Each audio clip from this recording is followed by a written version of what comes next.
Hi అండి, welcome back my channel Kavya's world. Today video వచ్చేసి నా స్టైల్లో సేమియా ఉప్మా ఎలా చేసుకుంటానో చూపిస్తున్నాను, చూసేయండి. ఏం లేదు, ఒక ప్యాన్ తీసుకొని కొంచెం హీట్ అయ్యాక అందులో ఒక 1-2 డ్రాప్స్ ఆయిల్ వేసి బాంబినో వేసి కాస్త రోస్ట్ చేసుకోవాలి. కొంచెం ఎలా అంటే కొంచెం బ్రౌన్ షేడ్లో రావాలి. అలా వచ్చాక ఒక ప్లేట్ తీసుకొని అందులోకి ట్రాన్స్ఫర్ చేసేసుకోవాలి. చేసుకున్నాక అదే ప్యాన్ పెట్టి అందులో తాలింపు వేసేసి ఆవాలు, జీలకర్ర, కరివేపాకు, మిర్చి, మనం కట్ చేసుకొని పెట్టుకున్న వెజిటేబుల్స్ అన్నీ ఉన్నాయి కదా, అవన్నీ వేసేసుకోవాలి. అవన్నీ వేసుకున్నాక కాసేపు ఆయిల్లో ఫ్రై అవ్వనివ్వాలి. కాసేపు మూత పెట్టి పక్కన పెట్టేసేయాలి. అంతలోపు మనం వాటర్ కూడా రెడీ చేసి పెట్టుకోవాలి. ఏం లేదండి, బాంబినోకి 1:1 రేషియో వాటర్ పడుతుంది అంతే.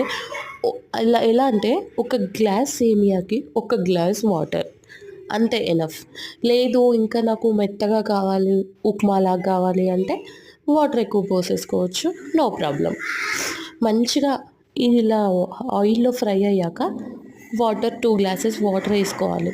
వాటర్ వేసుకొని కొంచెం సాల్ట్ వేసుకొని వాటర్ కొంచెం బాయిలింగ్ స్టేజ్కి వస్తాయి కదా, ఇలా బాయిలింగ్ అవుతున్నాయి కదా, అలా అవుతున్నప్పుడు సేమియా వేసేసుకొని కలిపేసేసుకోవాలి.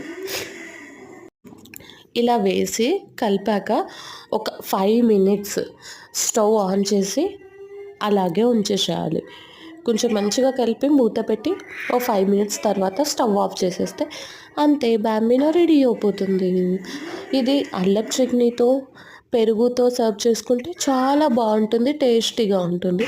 మీరు ఎవరైనా తెలియని వాళ్ళు ఉంటే నా వీడియో చూసి ఎలా చేయాలో చేసేసుకోండి. ఆల్రెడీ చేసిన వాళ్ళు ఉంటే నాకు కామెంట్ చేయండి ప్లీజ్. ఏదైనా మిస్టేక్స్ ఉంటే కూడా నాకు కామెంట్ చేయండి, నాకు తెలుస్తుంది కదా మీరు ఇంకా ఎలాంటి వీడియోస్ చేయాలి అనేది. Thank you so much. Please subscribe my channel.